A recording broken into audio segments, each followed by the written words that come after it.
everyone, welcome to Study Space. Here I'll be covering the NCERT syllabus of history.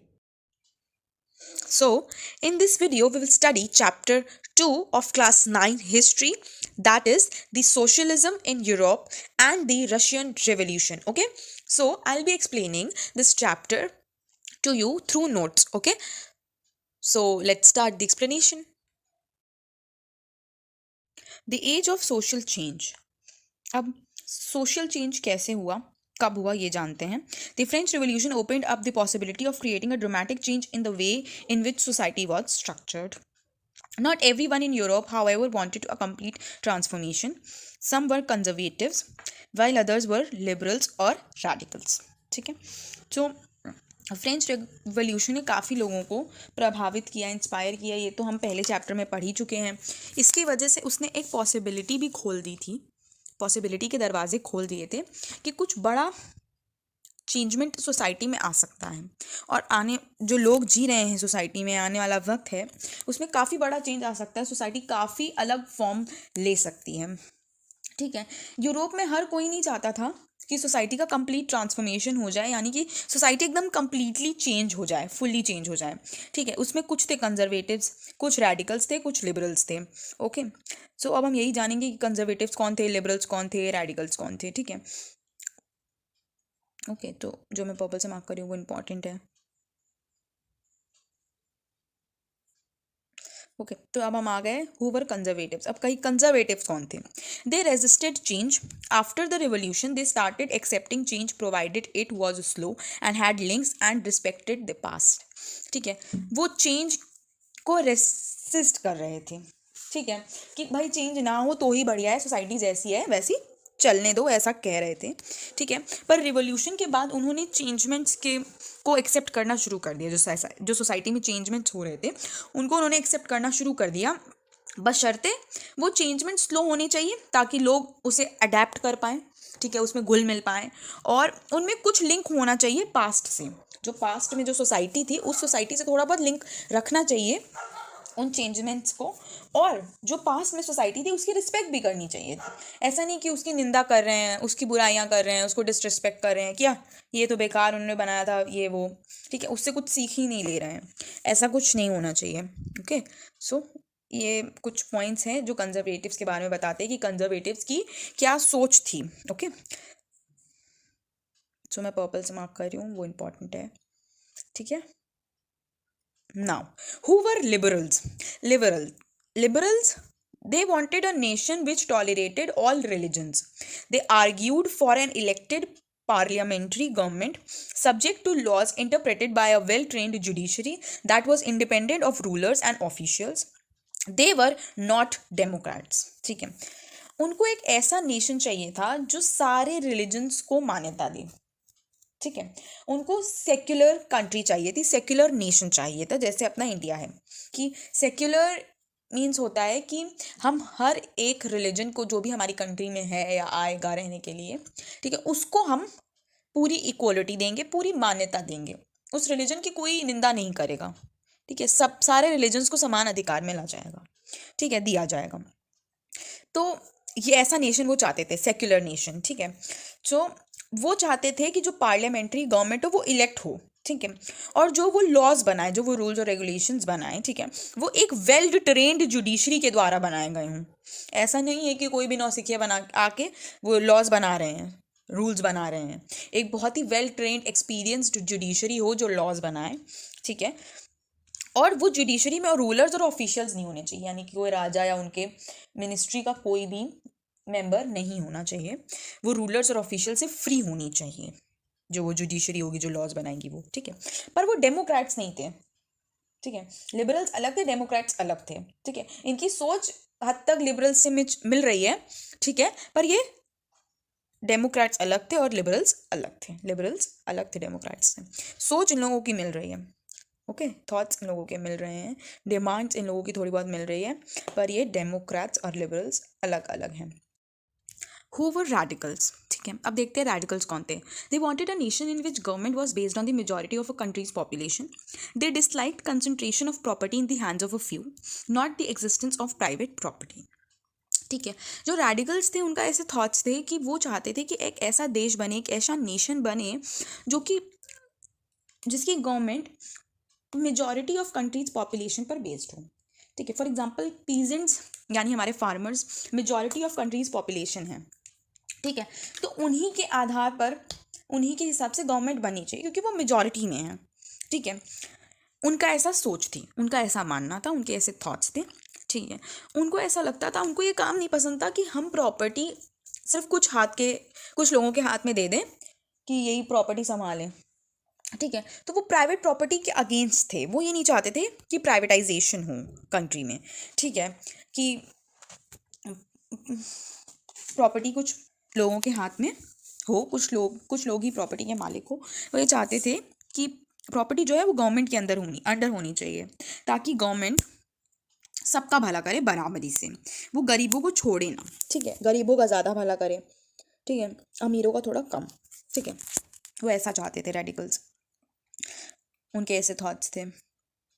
अब हम आगे चलते हैं industrial society and social change पर। ठीक है, तो जो इंडस्ट्रियल रेवोल्यूशन आया तो उस समय सोसाइटी कैसी हो गई और वो कैसे सोशल चेंजेस लेके आए। This was the time of economic and social change.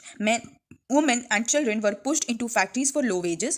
Most of the factory owners were often liberals or radicals, and they felt that workers' efforts must be encouraged.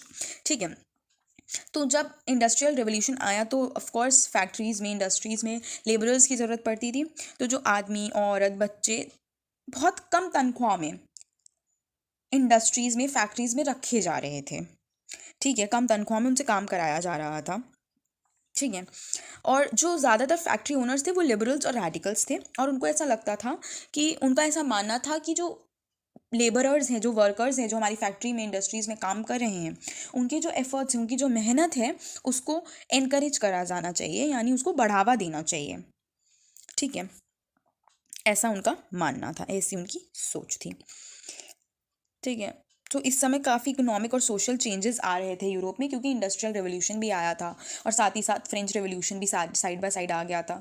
तो economic changes तो industrial revolution की वजह से effect हुए, और जो हमारे social changes हैं वो तो आप जानते हैं फ्रेंच रेवोल्यूशन की वजह से इंस्पिरेशन उनको मिली और तभी आगे चल के रशियन रेवोल्यूशन हुआ।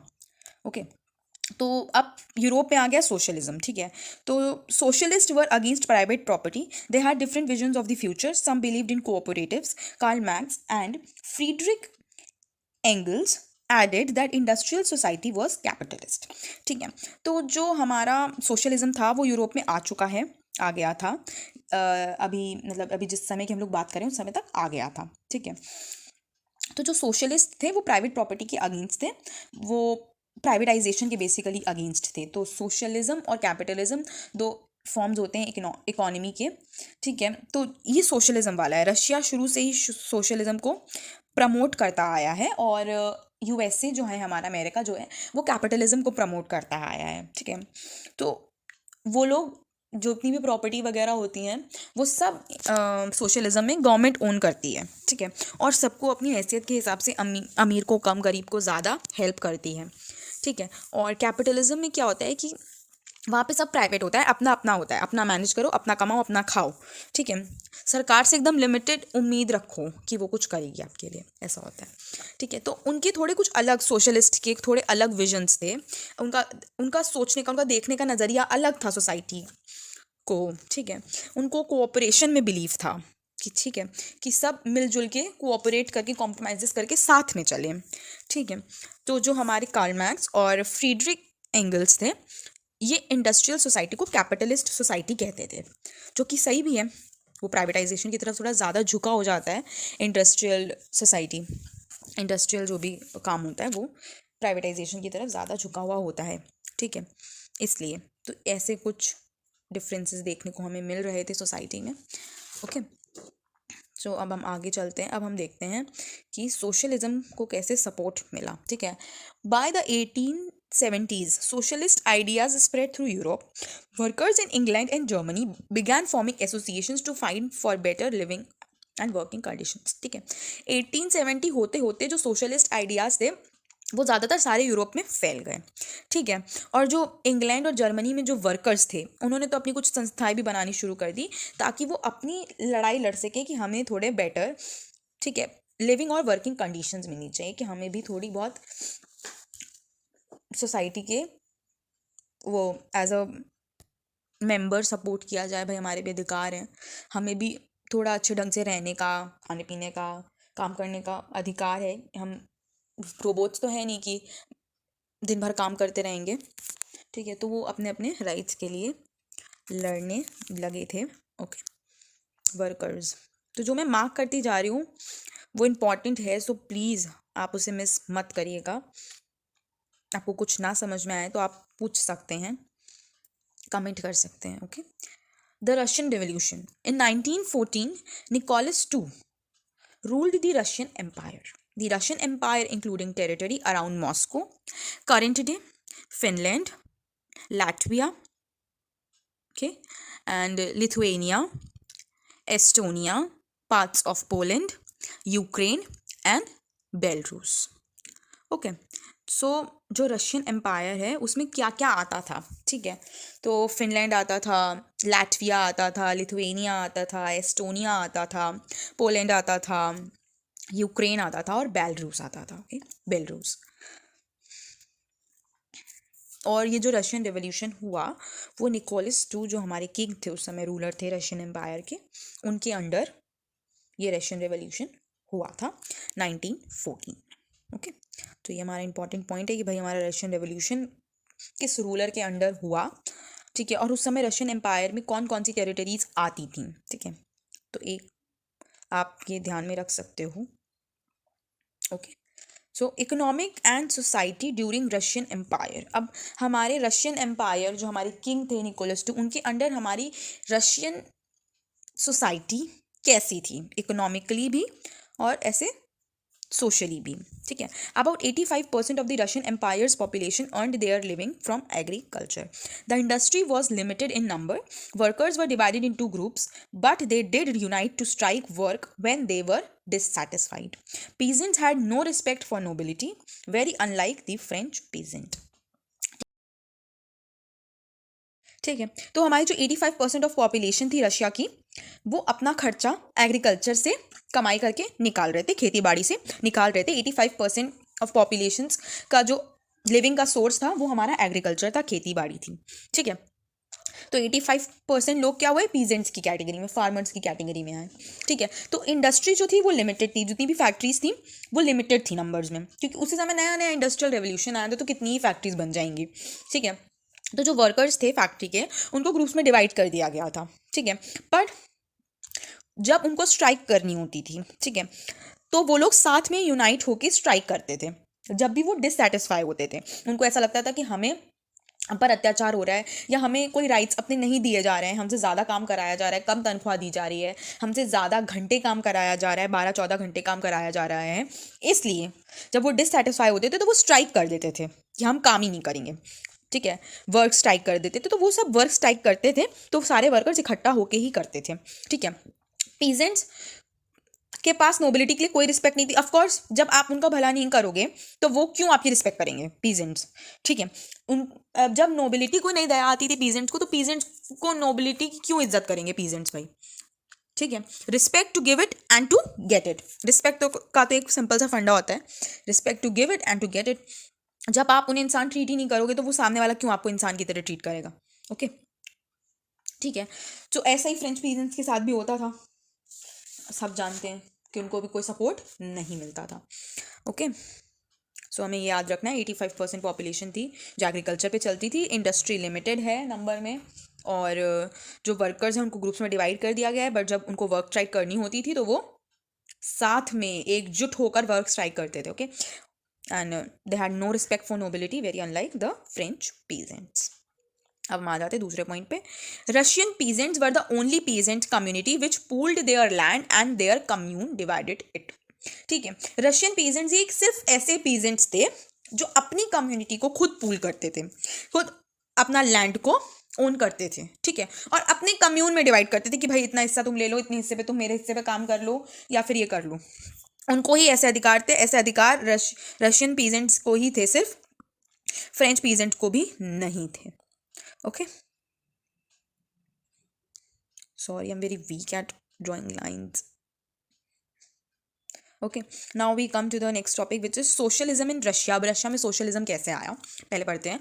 All political parties were illegal in Russia before 1914. Okay, in 1900 the Russian Socialist Democratic Labour Party was formed. It struggled to give peasants their rights over land that belonged to nobles, as land was divided among peasants periodically, and it was felt that peasants and not workers would be the main source of the revolution. But Lenin did not agree with this, as he felt that peasants were not one social group. The party was divided into Bolsheviks and Mensheviks. Lenin led Bolshevik group. ठीक, तो जो socialism था वो Russia में आया 1900 के बाद. ठीक, 1914 से पहले रशिया में कोई भी पॉलिटिकल पार्टी बैन थी. ठीक है, रशिया में भी मोनार्की थी, कोई भी पॉलिटिकल पार्टी आप नहीं बना सकते हो. सब पॉलिटिकल पार्टी इलीगल थी, गैर कानूनी थी. पर कब तक? 1914 से पहले तक. ओके, ये इंपॉर्टेंट पॉइंट है, ये आपसे पूछा जा सकता है. ठीक है, तो आपको ये याद रखना है. ठीक है, 1900 में हमारी एक पार्टी बनी, Russian socialist democratic labour party, RSDL. Okay, अगर आपको ऐसे याद करना हो तो RSDL, RSDLP. ठीक है, तो ये 1900 में बनी. इन्होंने पीजेंट्स के अधिकारों के लिए लड़ाई लड़ी.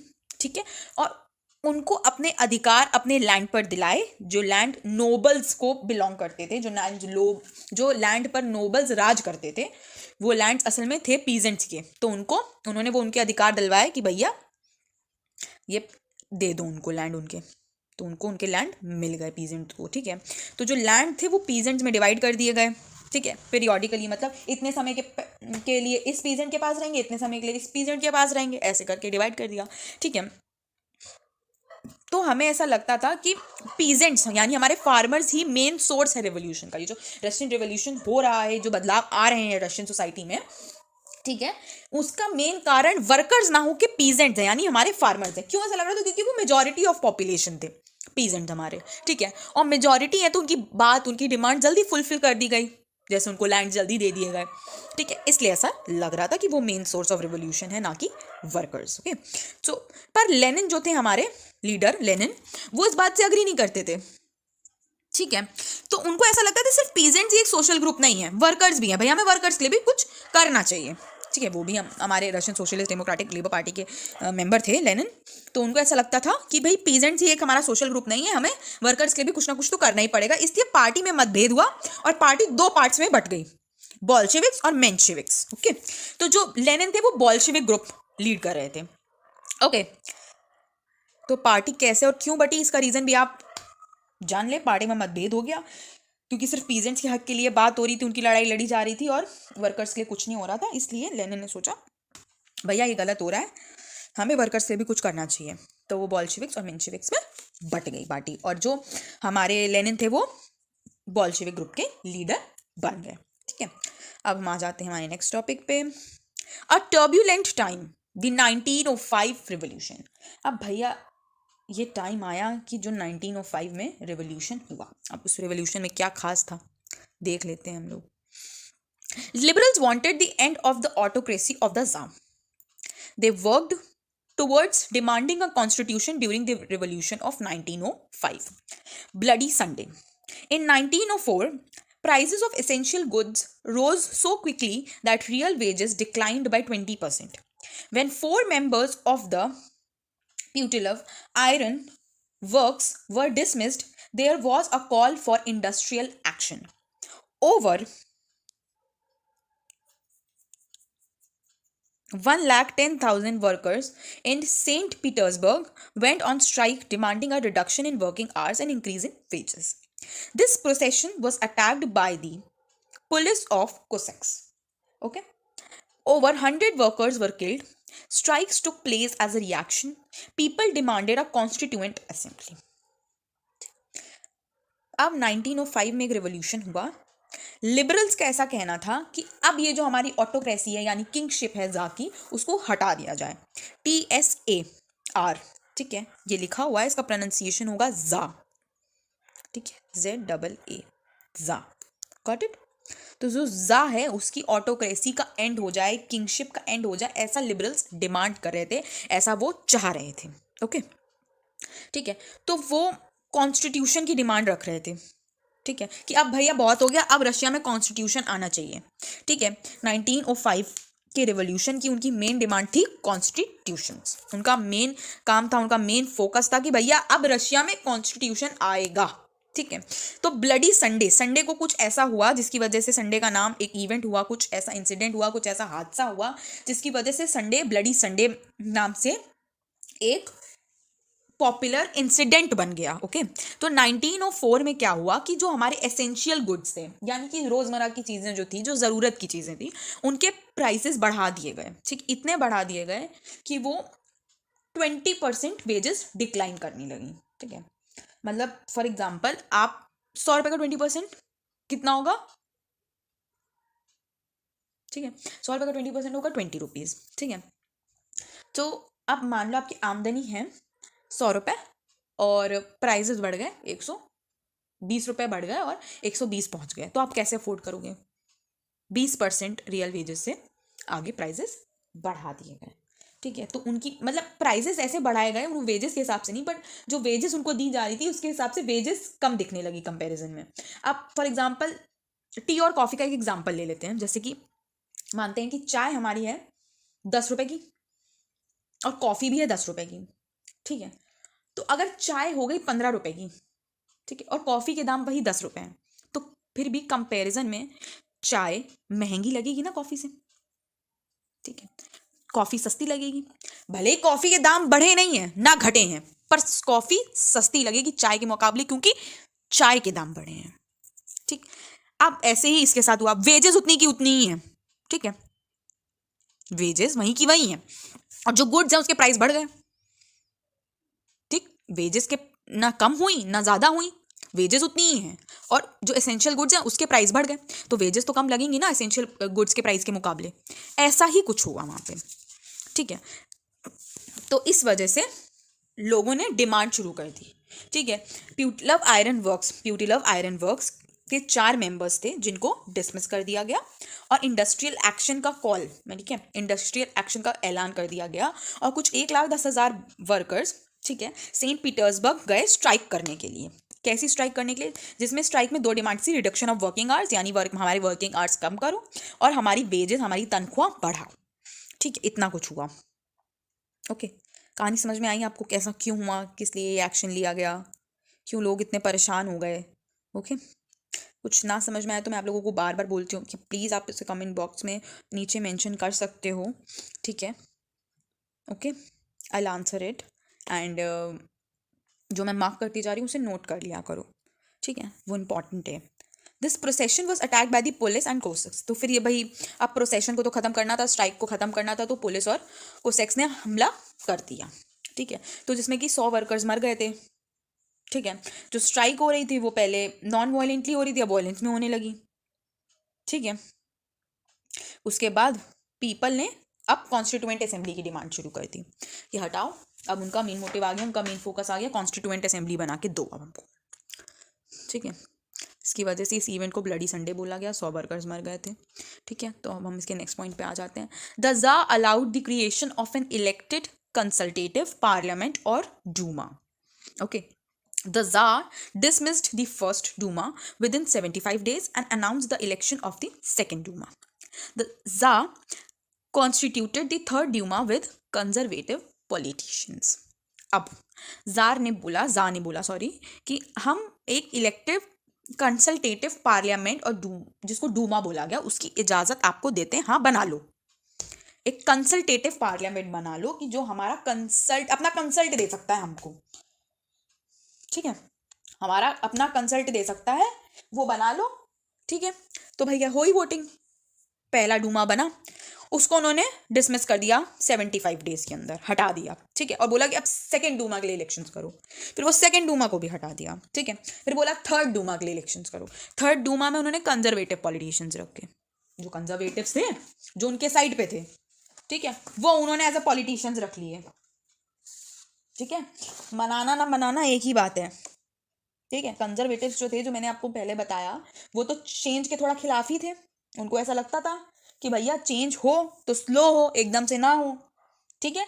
और चेंज जो हो सोसाइटी में, वो पास्ट की सोसाइटी को मद्देनजर में रखते हुए होने चाहिए, ठीक है। तो एक तरीके से वो तो उनके फेवर में ही था, जो थर्ड डूमा था मोस्टली, ठीक है, क्योंकि उसमें ज़्यादातर कंजर्वेटिव पॉलिटिशियंस ही थे, ठीक है। तो आपको ये याद रहेगा ना कि कंसल्टेटिव पार्लियामेंट को डूमा बोला गया, ठीक है। वो पार्लियामेंट थी कंसल्टेटिव, सिर्फ अपना कंसल्ट दे सकती थी, that's it, nothing else, okay. So this was how it is going. अब the First World War and the Russian empire, First World War के बाद रशियन एम्पायर का क्या हुआ वो देखते हैं, okay. In Russia, the first world war was initially very popular, but later support grew thin. Anti-German sentiments ran high. Russian armies lost badly in Germany and Austria. The war also affected the industry. There was labor shortage. By 1960, labor lines began to break down. The small workshops were closed down. There was shortage of grain and hence of bread. भैया Russia मज़े मज़े में चला तो गया world war लड़ने, ठीक, पर वर्ल्ड वॉर बहुत पॉपुलर भी हुआ, क्योंकि भैया पहला फर्स्ट वर्ल्ड वॉर था, तो पॉपुलर तो होना जाहिर सी बात है, ठीक है। पर जैसे जैसे वर्ल्ड वॉर बढ़ता गया, ठीक है, वैसे वैसे जो रशिया का सपोर्ट था वो कम होता गया, ठीक है। क्योंकि आप जब एक कंट्री वॉर लड़ती है तो वो अपना सब कुछ उस वॉर पे लगा देती है, ठीक है। फिर ना वो किसी चीज़ पे ध्यान नहीं दे पाती, ना डेवलपमेंट पे, ना इकोनॉमी पे, कुछ नहीं कर पाती, ना वेलफेयर पे लोगों के, सिर्फ वॉर वॉर वॉर वॉर, ठीक है। और सबसे ज़्यादा वॉर में जो सफ़र करता है वो होते हैं सिविलियंस, ठीक है। फिर सोल्जर्स, जो किसी और के लिए, किसी और के बिहाफ पर एक ऐसे इंसान से लड़ रहे होते हैं जिनको उन्होंने कभी देखा नहीं होता, कभी जाना नहीं होता, कभी पहचाना नहीं होता, बस लड़ रहे हैं। काफ़ी लोग तो ऐसे होते हैं जिनको पता ही नहीं होता कि लड़ाई किस बात पे हो रही है, हम लड़ ही क्यों रहे हैं, बस लड़ रहे हैं। They are forced to do this, ठीक है, उनकी मजबूरी होती है। खैर वो तो सब अलग बातें हैं। तो ऐसे ही रशिया का जो सपोर्ट था वो कम होता गया, ठीक है। जर्मन के जो सेंटिमेंट्स थे, मतलब एंटी जर्मन सेंटिमेंट्स रशिया में बहुत ज़्यादा तेज़ी से बढ़ने लगे कि भाई आप जर्मनी के बिल्कुल ही खिलाफ हो जाएंगे, ठीक है। तो जो हमारी रशियन आर्मीज थी वो जर्मनी और ऑस्ट्रिया से बहुत बुरी तरह से हारने लगी, ठीक है। वॉर का असर इंडस्ट्रीज़ पर भी हुआ, इंडस्ट्रीज़ में लेबर शॉर्टेज हो गई, क्योंकि लोग जो लेबर्स थे सब आर्मी में लड़ने जा रहे हैं, आर्मी में लड़ने जा रहे हैं, ठीक है। तो उसमें जैसे से लेबर की शॉर्टेज हो गई, जिसकी वजह से इंडस्ट्री में इफेक्ट आने लगा, रेलवे लाइंस टूटने लगी 1916 होते होते, ठीक है। और छोटी मोटी वर्कशॉप्स थी वो बंद हो गई, ठीक है। तो अब कोई एग्रीकल्चर के लिए कल्टीवेशन करने वाला भी नहीं था, तो ग्रेन और ब्रेड सबकी कमी हो गई, खाने पीने की चीज़ों की भी। तो काफ़ी इफ़ेक्ट होता है। अभी भी यूक्रेन रशिया के बीच में वॉर चल रहा है, इसकी वजह से भी सिविलियंस ही सफ़र कर रहे हैं, सोल्जर्स सफ़र कर रहे हैं।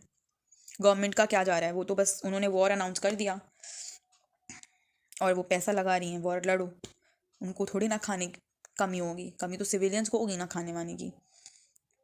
खैर, I hope that this war ends soon. Okay, we all wish the same, right?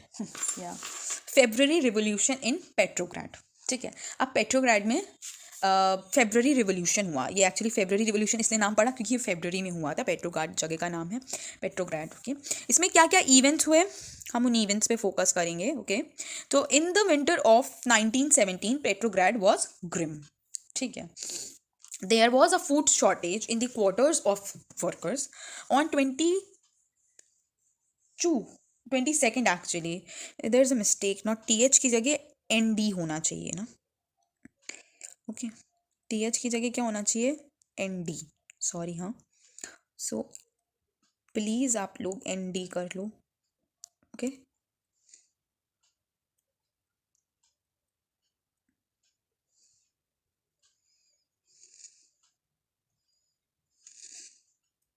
ठीक है, ND होना चाहिए TH की जगह। तो on 22nd February a lockout took place at the factory, okay.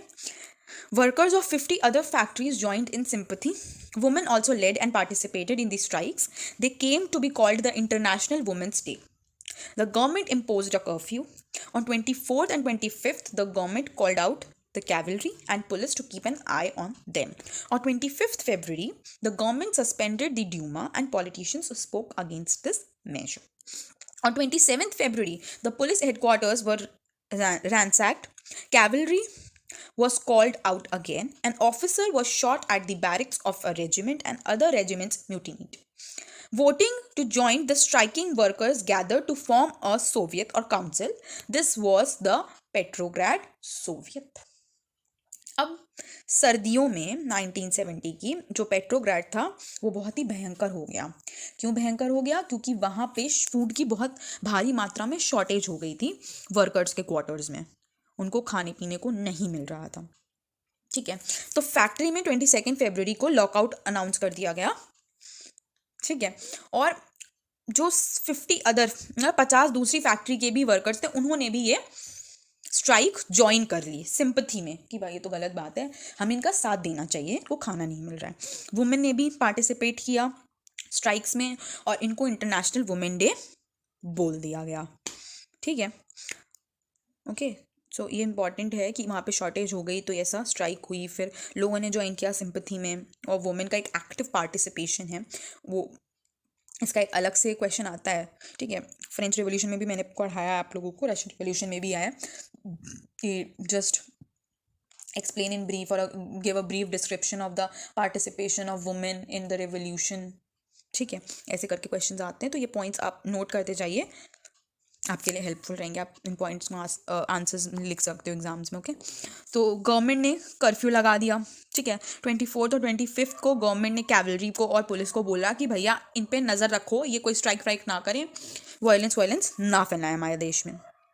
ठीक है, तो ऐसा हो गया. फिर 25 फरवरी को क्या किया, गवर्नमेंट ने ड्यूमा को ही सस्पेंड कर दिया. ठीक है, क्योंकि जो पॉलिटिशियंस थे वो इस मेजर्स के अगेंस्ट, और पॉलिटिशियंस जो थे वो इस मेजर के अगेंस्ट बोल रहे थे कि भैया आपको डूमा को सस्पेंड नहीं करना चाहिए. ठीक है, आपने डूमा को सस्पेंड करके गलत किया. ठीक है, ऑफ कोर्स भाई उनके पास खाना नहीं है, वो ऐसे तो प्रोटेस्ट कर नहीं रहे हैं, उनके बच्चे उनकी बीवियाँ भूखे मर रहे हैं. सॉरी, बच्चे और बीवी होना चाहिए था, बीवियाँ होंगे, हम सॉरी. ओके, सो वो भूखे मर रहे हैं, तो दिस इज़ बैड. ठीक है, वो इसलिए प्रोटेस्ट कर रहे हैं, और डूमा अगर उनके सपोर्ट में बोल रहा है तो आप डूमा को ही सस्पेंड कर दे रहे हो. This is wrong. ओके, तो 27 फरवरी को पुलिस हेडक्वार्टर्स में उन्होंने हमला कर दिया, तोड़फोड़ मचा दी, लूटमार चालू कर दी वहीं पुलिस हेडक्वार्टर्स में लोगों ने. ठीक है, अब कैवलरी को फिर से बुलाया गया. Cavalry means army. ठीक है, और एक ऑफिसर को वहीं पे बैरक्स में रेजिमेंट में मार दिया. ठीक है, और वोटिंग हुई कि स्ट्राइकिंग वर्कर्स को कौन ज्वाइन करेगा. उस वोटिंग को काउंसिल और सोवियत, बेसिकली वो वोटिंग हुई सोवियत या फिर एक काउंसिल बनाने के लिए. ठीक है, फिर वो वोटिंग जब हुई तो एक सोवियत या फिर काउंसिल जिसे हम बोल सकते हैं वो बनी, जिसको हमने पेट्रोग्राड सोवियत का नाम दे दिया गया. ठीक है, जो अदर रेजिमेंट्स थे उनको भी बंदी बना लिया गया था, जो भी दूसरे रेजिमेंट के लोग थे, और फिर वहीं पे जो वर्कर्स थे जो स्ट्राइक कर रहे थे उन्होंने वोटिंग करी और एक सोवियत पेट्रोग्राड सोवियत बना ली. ठीक है, अब देखते हैं और क्या हुआ. Okay, a delegation went to meet the Tsar. Military commanders advised him to abdicate. Okay, on 2 March, देखो इधर है, इधर सही है. ठीक है, इंडी लिखा हुआ है. The Tsar abdicated. Soviet leaders and Duma leaders formed a provisional government to run the country. ठीक है, एक डेलीगेशन जाके ज़ार से मिलने गया और मिलिट्री कमांडर्स को ऐसे एडवाइस करी कि उसको एब्डिकेट मतलब त्यागना होता है. ठीक है, किसी चीज़ को, तो भैया ज़ार से बोला गया कि चले जाओ यहाँ से. ठीक है, और ज़ार को ऑफिशियली जो है वो अबॉलिश कर दिया गया, मतलब ज़ार के रूल को ऑफकोर्स अबॉलिश कर दिया गया 2 मार्च को. और जो सोवियत के जो लीडर्स बने थे, पेट्रोग्राड सोवियत के जो लीडर्स थे और डूमा के जो लीडर्स थे, उन्होंने एक प्रोविशनल गवर्नमेंट बनाई और वही प्रोविशनल गवर्नमेंट अब कंट्री को चलाएगी. ऐसा हुआ. ओके, ठीक, तो हमने देखा कि जो हमारा ज़ार था उसे त्याग दिया गया 2 मार्च को, और लीडर्स ने एक प्रोविजनल गवर्नमेंट बनाई मिलके कंट्री को रन करने के लिए. अब हम देखते हैं ये जो हमारा फेब्रुअरी रिवोल्यूशन हुआ पेट्रोग्राड में, उसका इफेक्ट क्या पड़ा लोगों पे, उसका क्या प्रभाव पड़ा लोगों पे. ओके, सो पहला पॉइंट है, restrictions on public meetings and associations were removed. Soviets were set up everywhere And individual areas factory committees were formed which began questioning the way of industrialists ran their factories. Soldiers committees were formed in the army. The provisional government saw its power declining and Bolshevik influence grow. Therefore, it decided to take stern measures against the spreading discontent. It resisted attempts by workers to run factories and arrested leaders. Peasants and the socialist revolutionary leaders pressed for a redistribution of land. Land committees were formed and peasants seized land between July and September 1917. ठीक है, तो इसका effect पहले तो हुआ कि जो हमारे रेस्ट्रिक्शंस लगाए गए थे, जो पाबंदियां लगाई गई थी पब्लिक मीटिंग्स पर और एसोसिएशंस पर, ठीक है, नागरिक संस्थाएं और नागरिक मीटिंग्स पर जो पाबंदियां लगाई गई थी उन्हें हटा दिया गया, ठीक है, okay. Soviets were set up everywhere, हर जगह सोवियत को सेटअप कर दिया गया, ठीक है। इंडिविजुअल एरियाज में फैक्ट्री कमिटीज बनाई गई, ठीक है। वो फैक्ट्री कमिटीज जो हमारे फैक्ट्री के ओनर्स थे यानी इंडस्ट्रियलिस्ट थे, ठीक है, उनसे सवाल जवाब करती थी फैक्ट्री कमिटीज फैक्ट्री ओनर्स से कि आप अपने फैक्ट्री में कैसे काम करवा रहे हैं लोगों से, कहीं आप लोगों को ज़्यादा टॉर्चर तो नहीं कर रहे, कम वेजेस तो नहीं दे रहे हैं और ज़्यादा घंटे काम तो नहीं करा रहे हैं, ठीक है, और कोई गैर कानूनी काम तो नहीं चल रहा आपकी फैक्ट्री में, किस तरह से आप बेसिकली काम कर रहे हैं वो देखा जाता था। सोल्जर्स कमिटी बनी थी आर्मी में, ठीक है, और जो प्रोविजनल गवर्नमेंट थी उसकी, ठीक है, उसकी धीरे धीरे पावर जा रही थी और बोल्शेविक का इन्फ्लुएंस ज़्यादा आ रहा था। मैं आपको पहले बता चुकी हूँ बोल्शेविक्स और मेंशेविक्स दो पार्ट्स में डिवाइड हो गए थे ना, और बोल्शेविक का लीडर कौन था? लेनिन हमारे, ठीक है। तो लेनिन वर्कर्स के लिए ज़्यादा वर्क करते थे, उनको ऐसा लगता था कि वर्कर्स भी इंपॉर्टेंट हिस्सा है जैसे पीजेंट्स हैं, ठीक है। तो बोल्शेविक्स वर्कर्स के लिए लड़ रहे थे और मेंशेविक्स पीजेंट्स के लिए, है ना, पार्टी को डिवाइड कर दिया गया था ना जब सोशलिज्म आया रशिया में 1900 में, तब मैं पहले आपको बता चुकी हूँ, अभी इसी वीडियो में आगे, मतलब पहले इनफैक्ट मैं आपको बताया था कि बोल्शेविक्स और मेंशेविक्स में डिवाइड हो गया था, और जो बोल्शेविक थे उसके लीडर थे लेनिन, और अब लेनिन का ज़्यादा मतलब बोल्शेविक का ज़्यादा प्रभाव आ रहा था क्योंकि फैक्ट्री कमिटीज़ वगैरह बन रही थी, ठीक है, जो इंडस्ट्रियलिस्ट से सवाल जवाब करती थी, ठीक है। फिर सोल्जर्स कमिटीज़ भी बनी, ठीक है। तो प्रोविजनल गवर्नमेंट का जो प्रभाव था लोगों पे, उनकी जो पावर थी, ताकत थी, वो कम हो रही थी कंपैरिजन में बोल्शेविक ग्रुप के, है ना, और बोल्शेविक ग्रुप ग्रो कर रहा था, ठीक है, लोगों पे अपनी छाप छोड़ रहा था, इन्फ्लुएंस कर रहा था लोगों को, ठीक है। तो इसलिए तो ये डिसाइड हुआ कि ये जो डिसकंटेंट फैल रहा है इसके लिए कुछ स्ट्रिक्ट मेजर्स लेने पड़ेंगे, कुछ स्ट्रिक्ट लॉज लेने पड़ेंगे, ठीक है। तो फिर क्या हुआ आगे, उन्होंने बोल्शेविक ग्रुप के लीडर्स को अरेस्ट करवा दिया, ठीक है, और जो वर्कर्स फैक्ट्री रन करने का कोशिश कर रहे थे उन पे रोक लगा दी कि भाई बहुत हो गया तुम लोगों का, तुम लोग कोई फैक्ट्री रन नहीं करोगे, ठीक है। इसलिए फिर हमारे जो पीजेंट्स थे, ठीक है, और सोशलिस्ट रेवोल्यूशनरी लीडर्स थे, ठीक है, उन्होंने लैंड डिस्ट्रीब्यूशन किया, रीडिस्ट्रीब्यूशन, फिर से लैंड का डिस्ट्रीब्यूशन किया, ठीक है, और लैंड कमिटीज़ बनी जिसमें पीजेंट्स ने सारे लैंड अपने कब्जे में ले लिए जुलाई से सितंबर 1970 के बीच में, ठीक है, 1917 के बीच में जुलाई से सितंबर में पीजेंट्स ने अपने कब्जे में सारे लैंड्स ले लिए लैंड कमिटीज़ बना के, ठीक है। उन्होंने बोला कि हम फिर से रीडिस्ट्रीब्यूशन करना चाहते हैं लैंड का, और करके उन्होंने जुलाई सितंबर में सारे जो हैं वो लैंड्स अपनी तरफ ले लिए, ठीक है। अब फिर वही रेवोल्यूशन हो गया, अब फिर लड़ाई हो गई ना अभी पीजेंट्स वर्कर्स के बीच में, तो फिर से रेवोल्यूशन चालू हो गया। इस बार क्या रेवोल्यूशन है?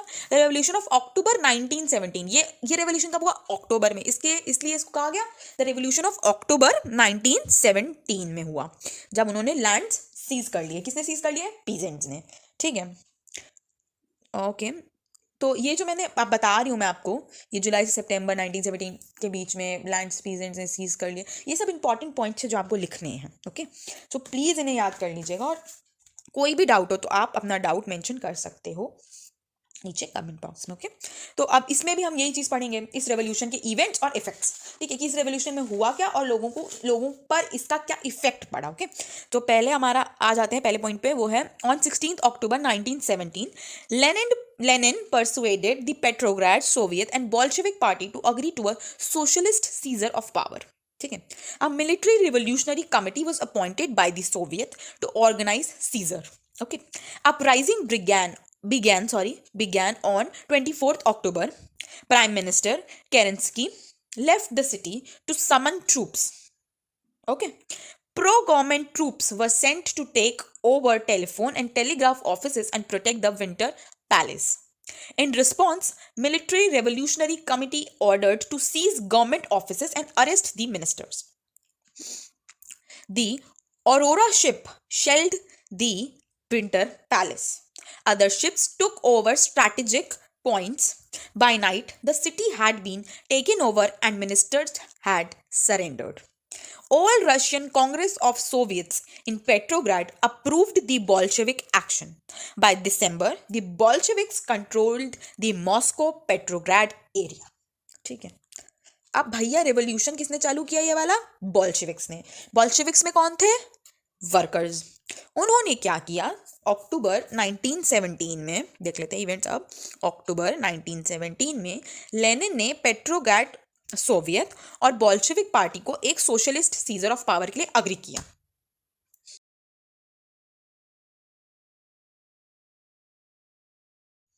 ओके. सो अब लेनिन ने कन्विंस किया सबको, अपने साथ में अग्री किया कि अब हम एक सोशलिस्ट सीजर करेंगे.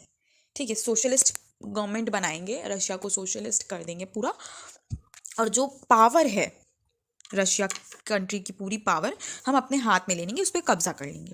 ठीक है. तो ये उन्होंने अग्री कर लिया. ठीक है. तो एक मिलिट्री रिवोल्यूशनरी कमेटी बनाई गई. ठीक है. जो कि सीजर में हेल्प करेगी. सीजर मतलब कब्जे में हेल्प करेगी. ठीक है. वही सब ऑर्गेनाइज करके हमें देगी कि हम कैसे कब्जा करें. ठीक है. एंड वगैरह वगैरह. तो भैया 24 अक्टूबर को जो हमारी अपराइजिंग है वो चालू हो गई. ठीक है. प्राइम मिनिस्टर केरेंस्की चले गए ट्रूप्स इकट्ठा करने, है ना. ओके. और प्रो गवर्नमेंट ट्रूप्स को भेज दिया गया टेलीफोन और टेलीग्राफ ऑफिसेस पे विंटर पैलेस को प्रोटेक्ट करने के लिए. ठीक है. फिर उसके रिस्पॉन्स में मिलिट्री रिवोल्यूशनरी कमेटी ने गवर्नमेंट ऑफिसेस को और गवर्नमेंट मिनिस्टर्स को अरेस्ट करने को बोला और गवर्नमेंट ऑफिसेस को सीज करने को बोला, मतलब कब्जा करने के लिए बोला गवर्नमेंट ऑफिसेस पे. ठीक है. तो ये तो गवर्नमेंट के ट्रूप्स थे, तो ये तो अपना गवर्नमेंट का साथ देंगे ना, प्राइम मिनिस्टर और ये और वो. पर उसी के रिस्पॉन्स में जो हमारा ये मिलिट्री रिवोल्यूशनरी कमेटी है वो तो हमारे गवर्नमेंट ऑफिसेस को उन्होंने सीज करने का, मिनिस्टर्स को अरेस्ट करने का उन्होंने ऑर्डर पास कर दिया. ठीक है. तो वो जो अरोरा शिप थी उसने विंटर पैलेस को शेल्ड कर रखा था, प्रोटेक्ट कर रखा था. ठीक है. तो उसी और बाकी सारी शिप्स भी आ गई. फिर वही युद्ध की रणनीति बनाई हुई थी उन्होंने, उसकी सारी शिप्स आ गई. ठीक है. और उन्होंने मिलके पूरी सिटी पर सुबह तक कब्जा कर लिया था और सारे मिनिस्टर्स ने सरेंडर कर दिया था. भाई तुमने कर ही लिया है पूरी सिटी पर कब्जा, तो क्या फ़ायदा अब. ठीक है. तो जो रशियन कांग्रेस थी सोवियट्स की पेट्रोग्राड में, उन्होंने बोल्शेविक एक्शन को अप्रूव कर दिया कि भैया हाँ ठीक है तुम लोगों ने ठीक किया. ठीक. अब जो दिसंबर तक बोल्शेविक्स पूरा मॉस्को और पेट्रोग्राड का एरिया कंट्रोल करने लगे, उस पर रूल करने लगे थे. तो ऐसे भैया हमारा रूल स्टैब्लिश हुआ. किसका? सोशलिस्ट का. ओके. अब इसके इफेक्ट्स पढ़ते हैं भैया. इस रेवोल्यूशन के जो अक्टूबर में रेवोल्यूशन हो रहा है 1917 में, उसके इफेक्ट्स क्या लोगों पे पड़े हैं वो हम पढ़ते हैं. ठीक है. Most industry and banks were nationalised in November 1970. Okay, 1917. The land was declared social property and peasants were allowed to seize the land of the nobility. Use of old titles were banned. New uniforms were designed for the army and officials. Russia became a one-party state. Trade unions were kept under party control. ठीक. अब जितनी भी industries थी, ज़्यादातर जितनी industries और banks थे वो सब नेशनलाइज कर दिए गए, यानी कि गवर्नमेंट के अंडर आ गए 1917 नवंबर तक. भैया अक्टूबर में उन्होंने शुरू किया रेवोल्यूशन और नवंबर तक ज़्यादातर इंडस्ट्रीज और बैंक सारे सब गवर्नमेंट के अंडर आगे पब्लिक कर दिए गए, ठीक है। लैंड को सोशल प्रॉपर्टी डिक्लेयर कर दिया, सबकी है। पीजेंट्स को सिर्फ नोबिलिटी के लैंड पर कब्जा करने का अधिकार था, ठीक है। जितने भी पुराने टाइटल्स थे उनको बैन कर दिया, कोई इस्तेमाल नहीं करेगा पुराने टाइटल्स का। नई यूनिफॉर्म बनाई गई आर्मी के लिए और ऑफिशियल्स के लिए, ओके। और रशिया को सिंगल पार्टी स्टेट बना दिया कि एक पार्टी होगी और कोई पार्टी नहीं होगी।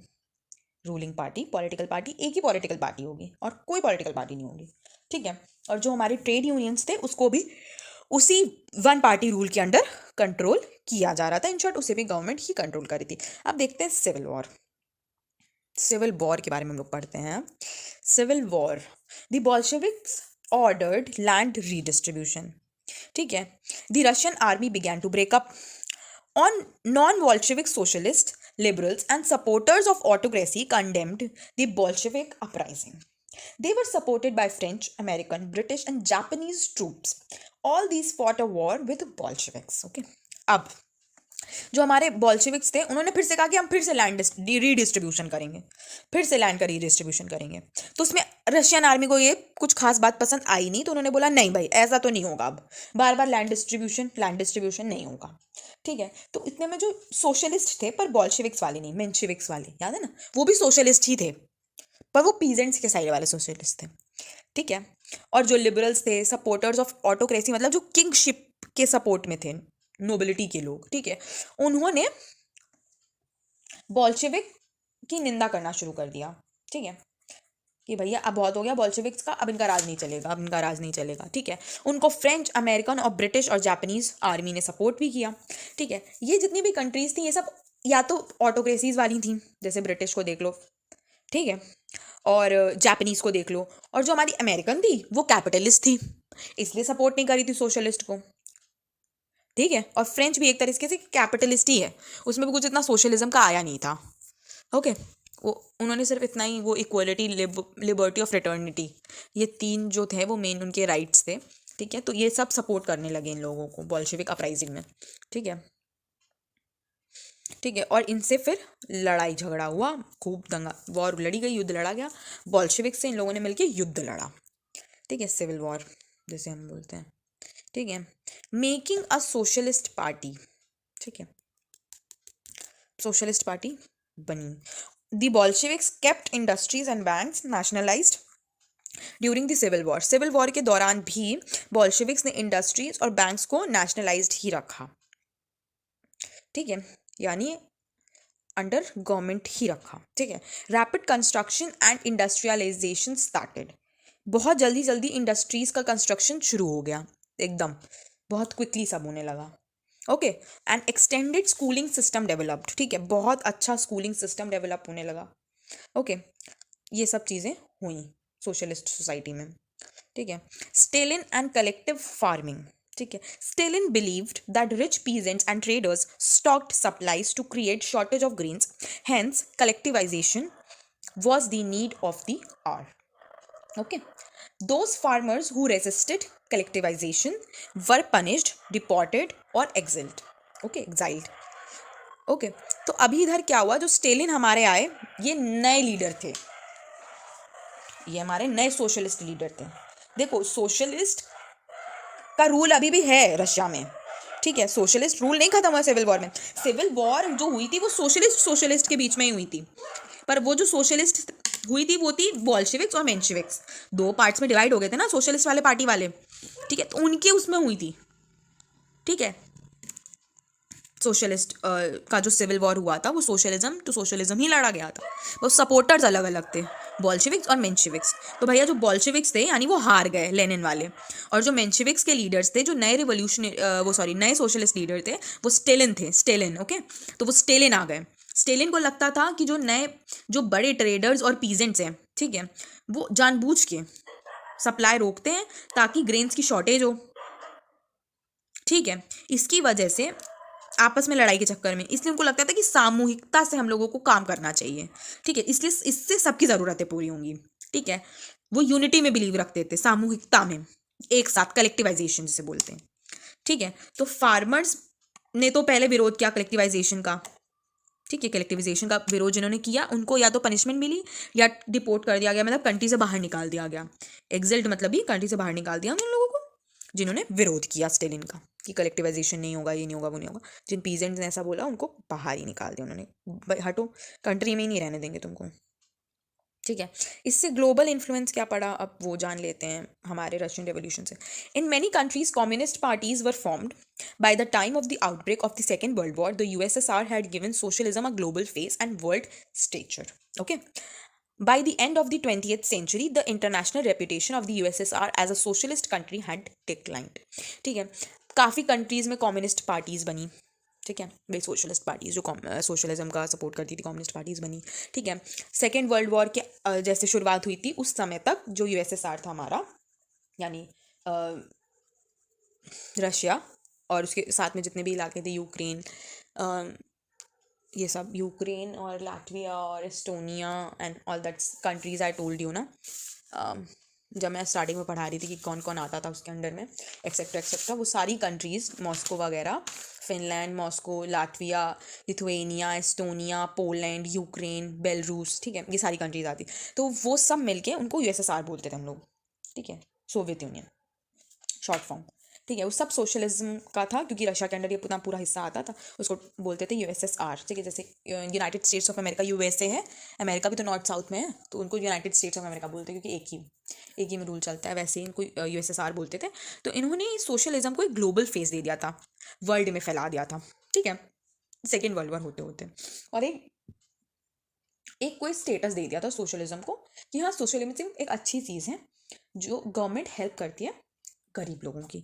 ठीक है, पर 20th सेंचुरी होते होते अमेरिका को ये समझ में आ गया था कि अगर रशिया का सोशलिज्म चल गया तो हमारे कैपिटलिज्म को कोई नहीं पूछेगा। ठीक है, तो अमेरिका को अगर वर्ल्ड पे रूल करना है, ठीक है, एक तरीके से वो इनडायरेक्टली कर ही रही है अभी भी, तो उसको कैपिटलिज्म को बढ़ावा देना पड़ेगा, और कैपिटलिज्म सोशलिज्म के बिल्कुल ऑपोजिट है। तो वो ये नहीं होने दे सकता था कि वो सोशलिज्म को सप्रेस ना करे। ठीक है, तो उसे करना था सप्रेस, तो उसने USSR के टुकड़े कर दिए। ठीक है, रशिया एक अपनी अलग कंट्री है और बाकी ये सब यूक्रेन वगैरह को इसने अलग कर दिया रशिया से। ठीक है, और रशिया समझ ही नहीं पाया, इतना जल्दी जल्दी सब कुछ हुआ।